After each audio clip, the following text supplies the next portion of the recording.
하나님의 소원이 무엇입니까? 하나님의 소원? 우리를 구원하는 거예요. 하나님의 진짜 소원은 우리를 구원하는 거예요. 그래서 독생자 아들을 보내셨어요. 우리가 진짜 소원은 뭐죠? 내 걸 다 거는 거예요. 내가 진짜 소원을 이루기 위해서는 시간, 물질, 심지어는 내 목숨까지도 내놓을 수 있는 게 진짜 소원이에요. 하나님은 그 소원을 이루기 위해 독생자 예수님을 보내셨어요. 많은 선지자들을 희생시키셨어요. 그래서 지금 우리는 하나님의 소원대로 이 복음을 받았고 구원을 받았고 예배를 드리는 거예요. 자, 그러면 나의 소원은 뭐예요? 여러분 한 사람 한 사람 소원은 뭡니까? 네. 일단 교회 헌당이 나왔어요. 지금 나의 소원이 뭐지 하는 분은 뭐예요? 제가 왜 여러분 소원을 물어보겠어요? 자, 따라합니다. 내게 주신 사명이 나의 소원입니다. 여러분 목숨 주신 이유가 뭐예요? 사명 감당하라고. 오늘 왜 예배 나오셨어요? 하나님의 미션을 이루라고. 그냥 앉아있다 가는 걸 하나님이 원하는 게 아니에요. 근데 문제는 분명히 우리는 사명 있어요. 계속 얘기했으니까. 그리스도 안에서 세계복음화 237 빛을 발하는 것. 사명은 알아요. 237 빛. 근데 와닿아요? 안 와닿아요. 왜? 지금 당장 겨울옷 뭐 입고 가지? 뭐예요? 돈이 필요하거든. 당장 집 나오고 들어오면서 우리 집에 오늘 뭐가 필요한데? 이거 해야 되는데? 수도관이 막히면 그거 신경 써야 돼요. 자꾸 사명을 잊게 만드는 거예요. 삶이. 분명히 사명은 아름다운 미션을 이루는 건데 나도 모르게 내 소원은 지금 뭐가 돼 있어요? 나의 성공이에요. 분명히 아름다운 교회를 아름답게 세워야 되는데 나의 소원은 뭐가 돼 있어요? 당장 내가 행복해야 돼요. 지금 내가 문제가 있고 어려움이 있으면 그게 안 보여. 그래서 내 진짜 소원을 이루기 위해서 뭐 해야 돼요? 말씀 받고 기도하는 거예요. 오늘도 우리가 왜 예배드려요? 내 진짜 소원을 이루기 위해. 사실은 내 소원이 아니에요. 누가 주신 것? 하나님이 내게 주신 것. 그게 사명이에요. 그거 없으면 교회 뭐하러 다녀요? 구원 받았는데 복 받으려고? 복이 뭐예요? 하나님이 아브라함에게 어마어마한 복을 줬어요. 대표적, 시대적, 근원적, 기념비적, 불가항력적. 왜 줬어요? 전 세계 하나님의 살아계심을 증거하는 믿음의 조상으로, 믿음으로써 의롭다 한다는 모델로 복을 주신 거예요.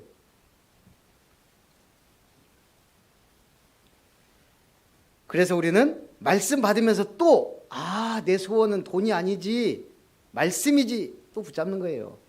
자꾸 까먹으니까, 자꾸 놓치니까. 우리 건물이 한 가지 좋은 점이 뭐 여러 가지가 있지만 태양광 설비가 있어요. 2020년 3월 21일에 설치했더라고요.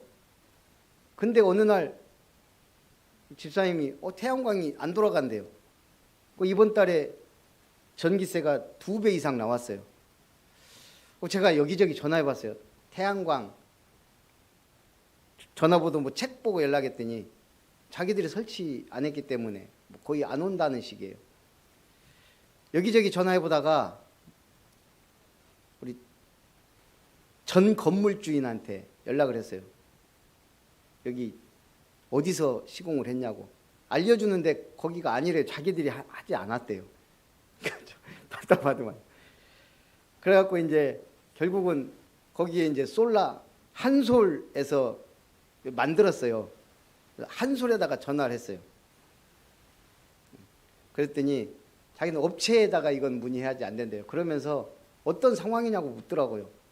거기가 불이 3개가 들어와야 되는데 양쪽에 2개가 빨간색이면 아마 차단기가 내려갔을 거라고. 가보니까 딱 그래요. 아, 이거 차단기가 내려간 거구나. 이 간단한 것을. 그래서 선 딱 따라서 딱 차단기 봤더니 다 올라가 있네. 갖고 한 이틀 동안 또 태양광 하나를, 아니 자기들이 시공 안 했다고 안 한다는 게 말이 돼요. 그래서 오늘 갑자기 생각이 나는 거예요. 분명히 내가 차단기 확인했는데 다시 한번 봤어요. 아까 예배드리고 그랬더니 위에 박스가 하나 또 있는 거예요. 우리 차단기만 쫙 있잖아요. 밑에 저기 계단 밑에 가면 차단기가 다 있는데 다 올라가 있는데 위에 허름하게 하나 붙어 있어요. 이따 가서 보세요. 그거 뜯어봤더니 그게 차단기네. 그거 딱 올렸더니 녹색불 3개가 착 들어왔어요. 뭔 말이에요? 설명은 들었어. 그럼 뭐 해야 돼요? 우리가 확인해야 돼요. 현장 가서. 예. 우린 말씀 들었는데 확인을 안 해요. 왜 응답을 못 받아요? 받았는데 확인이 안 되는 거예요. 지난주에 하나님 말씀 주셨어요. 분명히 하나님 응답이라고 주셨어요. 우리 알게 모르게 응답 받은 거, 우리가 살아 숨쉬는 것 자체가 응답이에요. 지금 어디 가서 하나님이 불러가셔갖고 천국 가 있을 수도 있는데 지금 우리가 여기 앉아 있잖아요. 코로나 걸려서 지금 헤맬 수도 있는데 앉아 있잖아요. 그것도 응답이에요. 근데 말씀 속에 하나님은 응답을 이루어 가세요. 우리가 말씀을 확인 안 하고 안 붙잡으니까 그냥 응답인지 아닌지 그냥 오늘도 눈 뜨니까 아침이네. 오늘 주일이네. 오늘도 주일인데 일찍 일어나서 막 준비해야 되잖아요. 복염이가 오늘 막 뻗대. 막 계속 잘라고만. 갖고 막 우는 거 깨워갖고 어쨌든 막 베껴갖고 씻겼어요. 씻긴데도 계속 울어. 머리를 탁 안 대대했어요. 제가 씻기다가. 절대 폭력은 안 된다고 하는데요. 그게 쉽지 않아요. 이건 폭력도 아니에요. 그래도 탁 소리 나게 되었단 말이에요. 근데 더 서럽게 울어. 엄마 앞에 가갖고. 왜요? 그 전에 왜 울었는지 몰라. 막 일어나기 싫고 가기 싫고 그랬는데 이제는 오직 하나의 아빠가 때렸어. 우리가 그런다니까요. 지금 주일날 와서 은혜 받고 하면은 아빠가 맛있는 거 사줄게 했는데도 그냥 짜증 나니까 막 울어 아침에. 문제는 이제 모든 화살이 뭐예요? 이제 내가 한 대 때린 거 그게 기분 나쁜 거예요. 우리는 계속 은혜 받고 응답 받다가 뭐 하나 삐끗하면은 그것 갖고 시험 들고 낙심하고 원망하고 불평하고 그래서 성숙한 신앙이 되자는 거예요. 그럼 성숙은 어떻게 해야 돼요? 하나님의 말씀은 최고의 능력이자 믿음이자 능력이에요. 말씀 붙잡는 거예요. 12월 12일 하면 또 뭔 생각나요?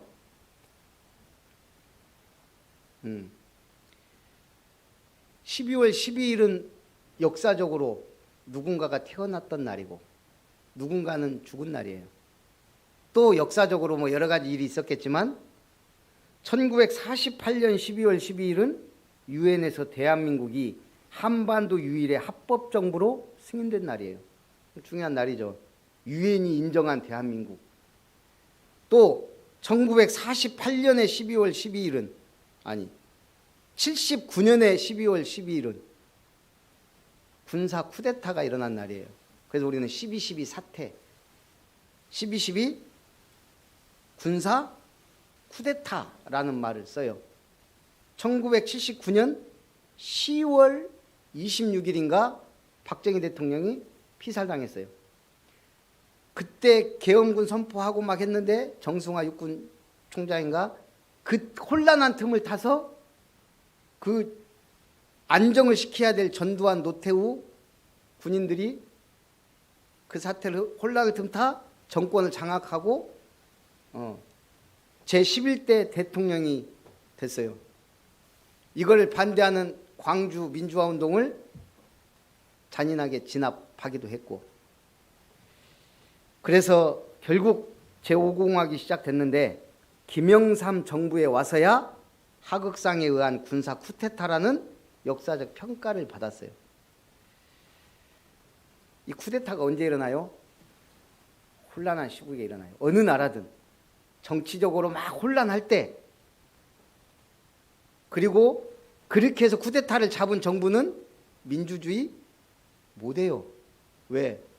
자기가 쿠데타를 일으켰기 때문에 독재 정부를 만들어요. 그러면 또 국민들의 피를 흘려야 민주화를 달성해요. 마귀가 똑같아요. 우리를 자꾸 혼란한 틈을 타서 우리를 무너뜨린단 말이에요. 성경은 뭐라 그래요? 마귀로 틈타지 못하게 해라. 마귀가 틈탈 때, 혼란스러울 때, 내가 하나님의 자녀인가, 문제 막 사건 터지면서 막 헤매면 마귀가 얼씨구나 좋다 하고 계속 공격하는 거예요. 또 공허할 때, 내 인생이 왜 이러지? 해밍웨이가 나는 플러그 뽑아진 배터리 없는 라디오의 진공관 같다. 마릴린 먼로가 내 인생은 폐장한 해수욕장 같다. 자살했잖아요. 마귀가 틈타니까 자살하는 거예요. 내가 성령 충만한데 아씨 오늘 죽고 천국이나 갈까, 그런 사람은 없어요. 성령 충만하면 천국을 이 땅에서 누려요. 가려고 하는 게 아니고. 근데 마귀가 역사하면 이상하게 천국도 못 가면서 그렇게 가려고 그래요. 이게 뭐예요? 영적인 거예요. 그래서 마귀로 틈타지 못하게 해라. 막 명예욕에 사로잡히고 성공에 막 동기가 생기고 돈에 동기가 생길 때 마귀가 틈타요. 흑암이 덮여요. 그래서 우리는 항상 어디로 나와라? 빛으로 나오라는 거예요. 오늘의 빛이 어디예요? 교회예요. 그래서 서론, 예루살렘에서 오래된 병자를 고치시다. 몇 년 된 병자? 예루살렘 양문 곁에 베데스다 못이 있어요. 지금 요한복음 5장 하는데 벌써 예수님의 사역 현장이 어디예요? 예? 제가 왜 서론에 예루살렘이란 말을 굳이 넣었을까요? 마태, 마가, 누가 복음은 예수님의 사역은 크게 뭐 여러 가지가 있겠지만 제가 볼 때 갈릴리 사역, 짧게 했지만 사마리아, 그리고 예루살렘 사역, 대충 나눌 수가 있겠죠. 마태, 마가, 누가는 갈릴리에서의 사역을 나름대로 세밀하게 기록했어요. 관점이 같다 그래서 마태, 마가, 누가 복음은 공관복음, 요한복음 완전히 관점이 좀 달라요. 그래서 요한복음은 예수님이 하나님이다, 하나님의 아들이다, 그 신성을 강조해요. 그래서 7가지의 표적과 기적과 7가지 나는 누구다라는 것을 담고 있어요. 근데 오늘 요한복음 4장에 갈릴리에서는 기적 일으킨 거 가나 혼인잔치 하나 얘기하고, 그 다음 바로 사마리아에서 중요한 사역을 하시고, 그리고 갈릴리 가서 3번째 표적, 2번째 표적, 왕의 신하의 아들을 고치고, 바로 오늘 예루살렘 사역을 얘기해요. 요한복음 지금 뭐 하는 거예요? 갈릴리의 사역보다 예루살렘에서의 사역을 중요시하고 있는 거예요. 왜? 예루살렘은 중요한 의미가 있기 때문에, 왕으로서의 사역을 해야 되기 때문에, 하나님의 아들로서의 사역을 해야 되기 때문에.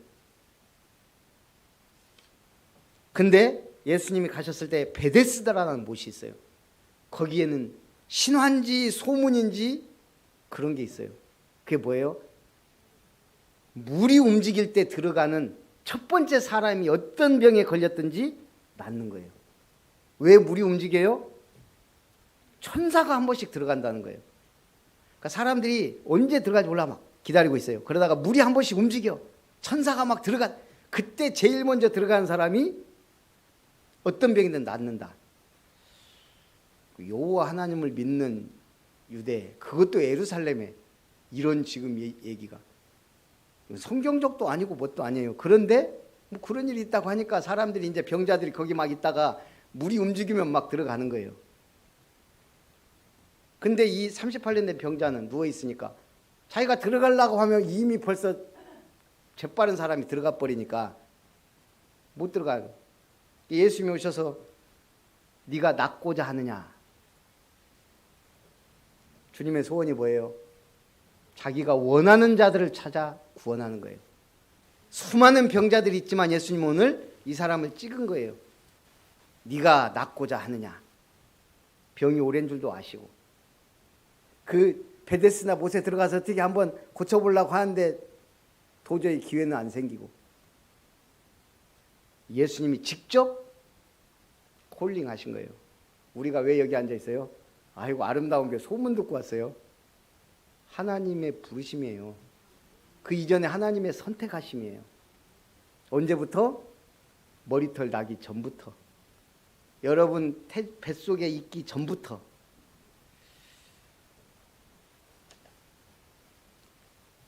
네가 낫고자 하느냐? 그럼 이 사람이 뭐라고 해야 돼요?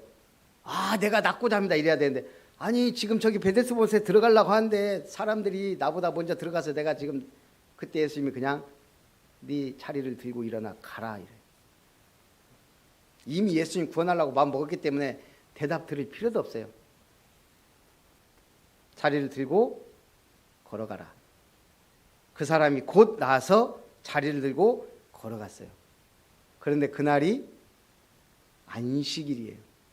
예루살렘에 가서 기적을 행한 그 날이 안식일이에요. 예수님 보라는 듯이 안식일에 일하면 안 되는데, 병자도 고치면 안 되는데 의료 행위를 하신 거예요. 일을 했어요. 그러니까 유대인들이 왜 안식일에 병 고치냐고, 아니 38년 된 병자가 일어나다 기적이다.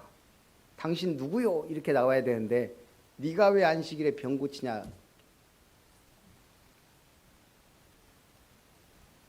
우리 한 권사님이 구원받았다고 기분 나쁜 거예요. 지씨 가문에서. 그런 식이 한마디로. 예? 여러분 구원받으니까 누가? 마귀가, 그동안 여러분 집안을 붙잡고 있던 마귀가 열받는 거예요. 근데 사람을 통해 이걸 표출시켜요.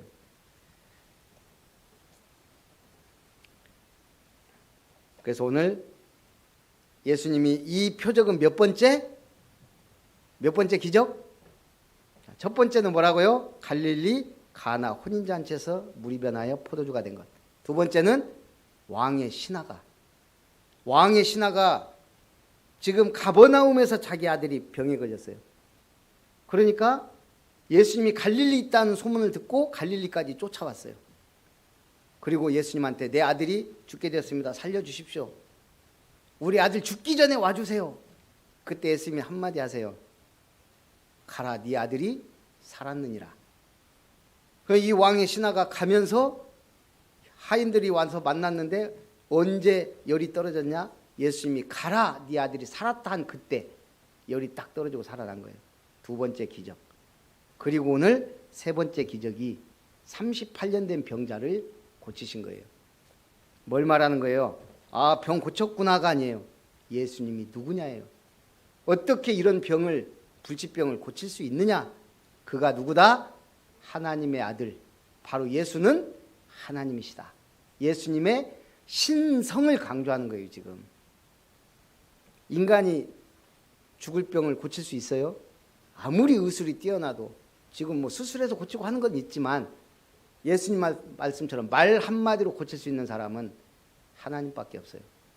그 하나님이시기 때문에, 그 말씀이 능력이 있기 때문에 오늘 여러분들이 말씀 받는데 기적이 일어나길 바랍니다.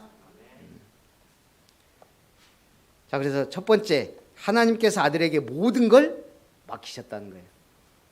예수께서 이르시되 아들이 아버지께서 하시는 일을 보지 않고는 아무것도 스스로 할 수 없나니 아버지께서 행하시는 그것을 아들도 그와 같이 행하느니라. 아버지 행하는 그것 아들도 행한다. 예수님은 지금 뭐라고 하는 거예요? 내가 하는 게 아니다. 아버지가 원하시는 그 일을 내가 하는 것이다.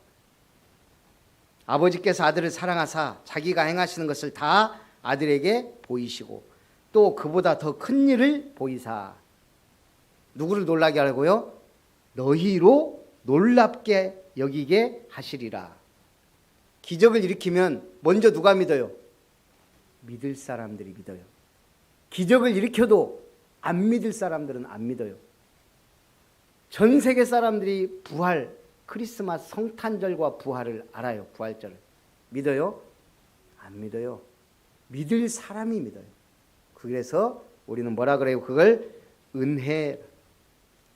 진짜 믿을 사람들은 놀랍게 여기는 거예요. 아, 예수님이 이 일을 하셨구나. 도대체 그가 누구시냐? 하나님의 아들이다. 내가 믿고 싶다. 이렇게 나와야 정상이에요. 안 믿을 사람들은요, 안 믿어요. 아버지께서 죽은 자들을 일으켜 살리심 같이 아들도 자기가 원하는 자들을 살리느니라. 아버지께서 죽은 자를 살리시듯이 아들도 자기가 원하는 자들을 살리세요. 그래서 우리는 누구를 믿어요? 예수 믿는 거예요. 예수님이 그리스도이신 걸 믿는 거예요. 예수님이 내가 예수님을 영접한 것이 아니고 예수님이 내 안에 오시겠다고 문을 두드렸다는 것을 믿는 거예요. 우리는 그냥 한 거 하나밖에 없어요. 마음 문을 열고 믿어준 것밖에 없어요. 아버지께서 아무도 심판하지 아니하시고 심판을 다 아들에게 맡기셨다. 왜 아버지가 심판하지 않고 아들에게 맡겼을까요? 하나님이 직접 심판하면 살아남을 자가 없어요. 하나님의 말씀이 죄의 삭은 사망. 우리는 죄 지으면 사망이 이르는데요. 살아남을 자가 없어요. 하나님을 보고 살아남을 자가 없어요. 그래서 구약에서는 천사를만 봐도 덜덜덜 떨었어요. 내가 이제 죽게 됐구나. 하나님을 보면, 거룩한 하나님을 보는 순간 죄인된 우리는 그 자리에서 즉사예요. 즉사. 예, 우리 죄가 하나님 앞에서 우리를 죽음으로 몬단 말이에요. 그래서 하나님이 아담에게 안전장치를 준 거예요. 그게 뭐예요? 가죽옷, 피 떨어지는 가죽옷. 죄인들이 하나님 앞에 나아갈 수 없으니까 레위기에 계속 피제사 드리라는 거예요. 그래서 아들 보내셔서 우리가 하나님 직접 만나면 죽으니까 예수님이 중보자가 되신 거예요. 그가 직접 피 흘리심으로 우리는 예수 이름으로 하나님 앞에 나아가는 거예요. 하나님이 누구를 용서하세요? 내 아들을 믿는구나. 그 사람은 용서, 천국, 합격. 방법이 그거예요. 고려시대 유학자였던 김부식이 쓴 게 삼국사기예요. 이 책에 신라가 망한 원인을 기록한 부분이 있는데 신라가 몇 년? 1000년을 이어온 나라예요. 전 세계적으로도 500년, 1000년 이어간 왕조가 많지 않더라고요. 이 신라 불교에 대해 적은 부분, 신라 땅의 사찰과 승려가 너무 많았더라. 신라가 망한 원인이 불교에서 찾았다는 얘기예요. 신라는 고구려, 백제, 신라 세 나라들 중 가장 늦게 건국되었고 가장 미약한 나라였어요. 그런데 불교가 신라를 지탱하여 온 정치적인 기둥이 돼요. 그리고 삼국 통일할 수 있었던 힘이 신라 불교가 중심적 역할을 하는데 불교적 가치관 바탕 위에 청소년 운동으로 무슨 운동 일으켰죠? 화랑도 운동을 일으켜서 결국 삼국 통일의 기초를 다졌어요. 물론 나중에 당나라하고 연합하고 하긴 했지만 어쨌든 신라 불교는 1000년을 이어오는 근간과 기둥이 됐다는 얘기예요. 그런데 신라 불교가 변질되고 제 역할을 못하고 너무 많은 사찰이 생기고 승려가 생기면서 나라가 기울기 시작한 거예요. 왜요? 승려들은 일도 안 하고 세금도 안 내고 그런단 말이에요. 그러니까 국력에 별로 도움이 안 돼요. 물론 사람들에게 많은 하긴 하지만 너무 많아집니다. 얼마나 많아졌냐? 기록에 의하면 신라 말기에 팔공산 둘레에만 사찰이 7000이 넘었대요. 망하려면 그래 돼요. 우리나라에는 뭐가 많죠 지금? 한국에는 교회가 많죠. 목사님들 많아요 안 많아요? 많아요. 그 문제예요? 문제는 교인들이에요. 왜? 현장에서 본을 못 보이니까. 그 교인들의 문제는 목사예요. 목사가 제대로 복음을 안 심어줘서. 문제는 뭐예요? 결국은 교회예요. 사실은 내용이죠. 우리 내용이 뭐예요? 오직 그리스도 안 되니까 시끄러운 거예요. 교회가 많아질수록 시끄러워져요. 교회가 많아질수록 사실은 역사 일어나고 현장이 변화되고 그래야 되는데 오직 그리스도가 안 되니까 문제가 되는 거예요. 오직 배경은 하나님 나라인데 배경이 하나님 나라가 안 되니까 방법이 오직 성령인데 이게 안 됩니다. 초대교회는 여기 계속 유 목사님이 강조해요. 3단계, 3시대. 결국 뭐예요? 초대교회는 완전 승리했어요. 소수 집중과 사도. 여러분 한 사람 한 사람이 중요하다 이 말이에요. 말씀 붙잡고 기도하고 응답받고 현장에 빛이 돼야 돼요. 중직자 중심과 현장이에요. 중직자는 교회에서도 믿음의 모델이 돼야 되지만 일터에서도 증인이 되는 거예요. 그게 진정한 의미의 중직자예요. 그리고 렘넌트와 교역자 중심의 세계 교구 시스템. 그래서 모든 중직자 성도들은 우리 렘넌트 한 명 한 명의 후견인이 돼야 돼요. 물론 물질로도 도와야 되지만 기도로. 그리고 237의 빛을 발할 세계 교구 시스템. 우리의 기도 제목이 돼야 될 줄 믿습니다. 뭐가 문제냐? 교회는 말씀의 검, 성령의 역사가 살아 있어야 돼요. 그걸 위해 기도하시기 바랍니다. 이번에 대학 교수들 880명에게 설문조사를 해서 2021년 사자성어를 했는데 29.2%가 묘서동처라는 사자성어를 2021년에 사자성어로 채택을 했어요. 묘서동처, 고양이와 쥐가 함께 있다. 한마디로 도둑 잡을 사람이 도둑과 한패가 됐다는 비유예요. 대학 교수들의 많은 사람들이 지금 우리 현 시점 그렇게 본다 이 말이에요. 우리나라에 어떤 일이 터졌죠? 한국토지공사, 토지주택공사 임직원이 땅 투기했어요. 이건 뭐예요? 고양이한테 생선을 맡긴 거예요. 이런 일들이 지금 사회 분위기, 정치권에 만연해 있다라고 보고 있는 거예요. 뭐가 문제라고요? 정치권이요? 아니에요. 복음 때문에. 복음이 희미해지면요, 이런 일들이 자꾸 벌어나요. 세상이 혼란스러워요. 그래서 두 번째, 뭐 해야 돼요?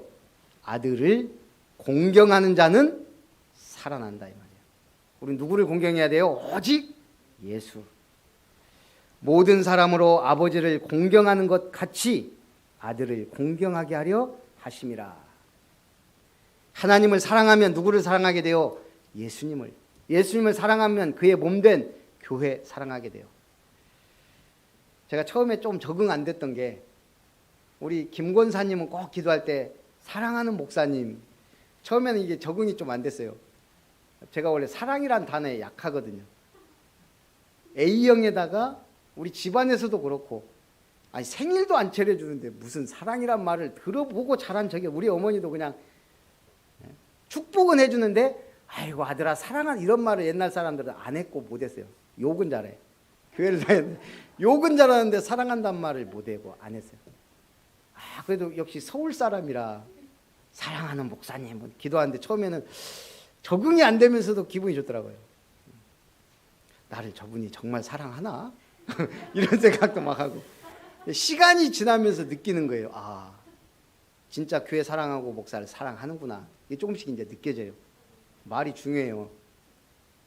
우리 한 권사님은 그렇게 기도 많이 해도 절대 사랑하는 목사님 안 하잖아요. 거리가 있다는 얘기예요. 거리가. 또 하라는 얘기는 아니에요. 하면 또 제가 두 배로 더 또 뭐라 해야 돼, 근지러우니까 중심으로 그냥 하시면 돼요. 중심으로. 제 말은 뭐예요? 진짜 하나님 사랑하면 예수님 사랑하고 교회 사랑해서 자꾸 보게 돼요. 현장도 사랑하게 돼요. 예수께서 이르시되 내 말을 듣고 또 나 보내신 이를 믿는 자는 영생을 얻었고 심판에 이르지 아니하나니 사망에서 생명으로 옮길 것이다가 아니고 옮겼느니라. 구원은 받아버린 거예요. 언제? 믿는 순간, 예수님이 영접된 순간. 죽은 자들이 하나님의 아들의 음성을 들을 때가 오나니 곧 이때라. 듣는 자는 살아나리라. 뭘 한 자가 살아난다고요? 하나님의 아들의 음성을 듣는 자가 살아나리라. 더 구체적으로 얘기하면 예수 그리스도 복음의 말씀을 듣는 자가 살아나는 거예요. 여러분들이 여기 와서 앉아있다가 가는 것 같지만 뭔가 살아나는 거예요. 지금 여러분의 영이, 삶이, 모든 것이. 왜? 생명은 살아나요. 선한 일을 행한 자는 생명의 부활로, 악한 일을 행한 자는 심판의 부활로 나오리라. 그 2000년대 전후 빠른 경제 성장을 이룬 나라들을 우리가 브릭스라 그랬어요. BRICS. 어디들이에요? 브라질, 러시아, 인도, 차이나, 남아프리카 공화국. 이 나라들이 막 신흥 경제 강국으로. 그런데 2010년 미국 외교 전문 잡지 포린 포리시에서 앞으로 30년 후, 그러니까 2040년에 세계를 주도할 4나라를 선정을 했어요. 여러분들이 볼 때 앞으로 30년 뒤에, 아니지 이제 20년 남았죠.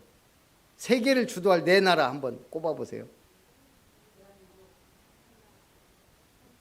예. 그래도 한국 사람이라고 한국을 집어넣어요.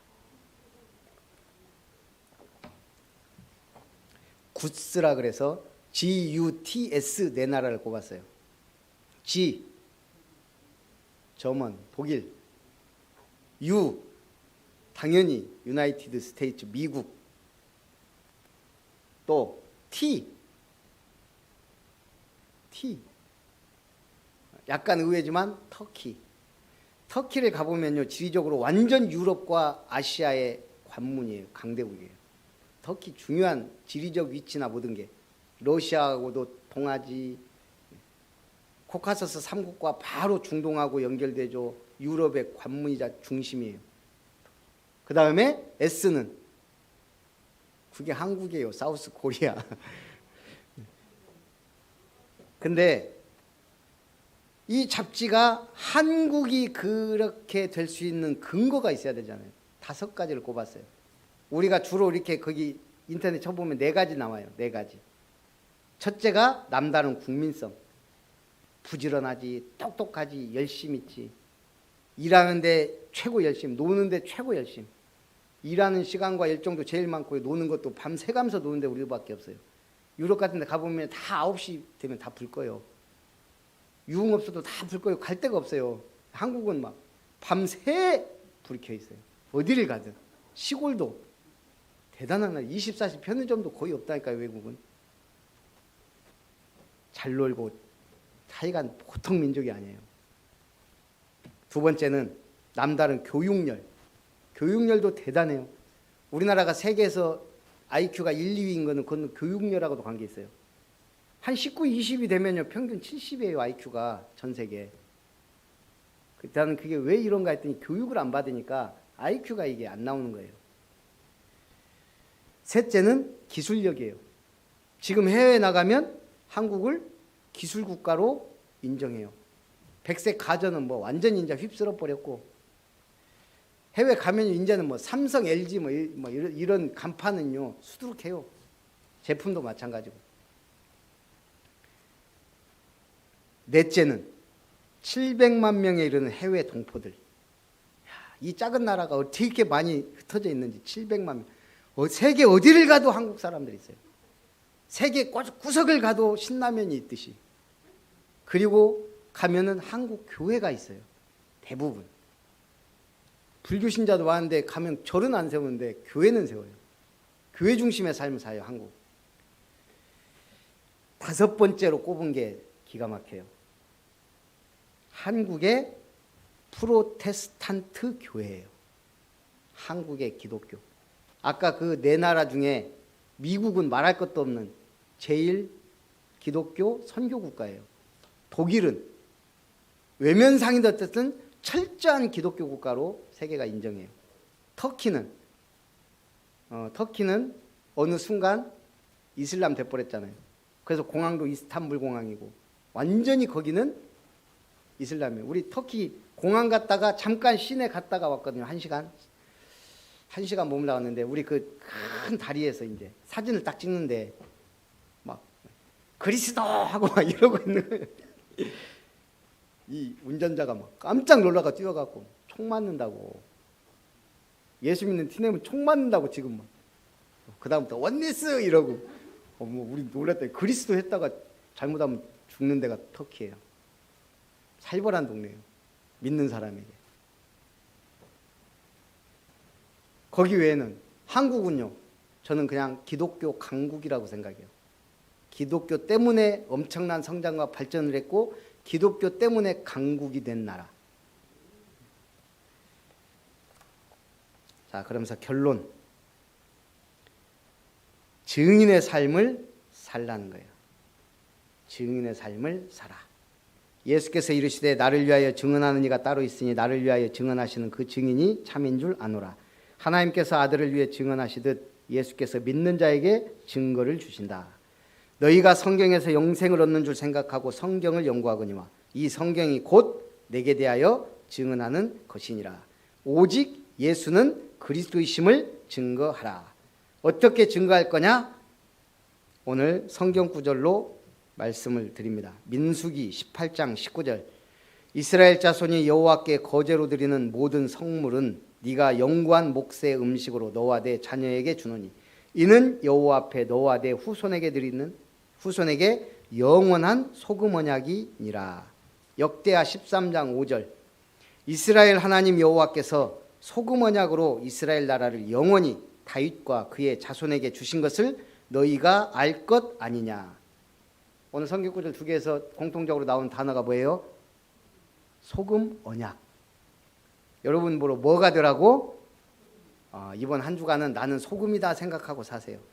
자, 소금은 아름다운, 지나치지 않는, 소금의 아름다움은 지나치지 않는 소박함에 있다. 소금은 부족해도 안 되고 넘쳐도 안 되는 적절한 균형일 때 최고의 맛을 내요. 너무 짜면 못 먹어요. 싱거우면 맛이 없어요. 소금의 영성은 그래서 균형에 있다. 좌로나 우로나 치우치지 않는 균형, 치우침이 없는 정로, 그 정로를 가야 되는 게 소금의 길이다 이 말이에요. 바다는 모든 것을 품고 모든 걸 소생시켜요. 어떤 것에 동화되지 않고 변화시켜요. 물론 쓰레기가 많이 들어가지만 그것조차도 바다는 품어요. 정화시키기 시작해요. 변화시키는 바닷물의 능력은 어디에 있다? 그 속에 녹아있는 소금에 있는 거예요. 또 소금은 신성해요. 하나님께 드리는 소제에 소금을 쳤어요. 레위기 2장 13절. 내 모든 소제물에 소금을 치라. 내 하나님의 언약의 소금을 내 소제에서 빼지 못할지니 내 모든 예물에 소금을 드릴지니라. 소제물에 빠지는 게 있어요. 중요한 거. 모든 제물엔 피가 들어가는데 소제물은 감사의 예물이에요. 소제물에는 피가 없어요. 그런데 하나님 앞에 드릴 수가 없잖아요. 그럼 어떻게 드려요? 피 있는 예물과 같이 드려요. 그래서 소제 자체로만 드리지 않고 번제하고 같이 드리든 화목제물과 같이 드리든 피 있는 것과 같이 드려요. 근데 소금에 빼지 말라는 게 있어요. 뭐예요? 소제에 빼지 말라는 거. 소금이라고요. 꼭 소금을 쳐서 하나님 앞에 드려라. 왜요? 소금은 부패를 방지해요. 우리의 죄를 방지해요. 소금 언약의 말씀을 상징합니다. 생명을 공급하는 것 중에도 가장 소중한 것이 소금이 들어있어요. 우리 인간에게는 세 가지 액체가 있다 그랬죠. 눈물과 땀과 피, 그 안에도 소금이 들어있어요. 그래서 소금은 생명으로 얘기해요. 소금은 또한 자신을 위해 존재하지 않아요.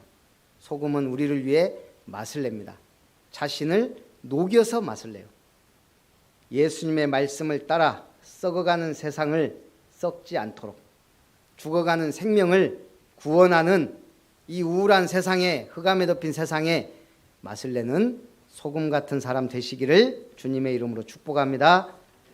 오직 원하는 자들을 살리신다는 말씀으로 한 주간의 응답과 성취의 말씀 주심을 감사합니다.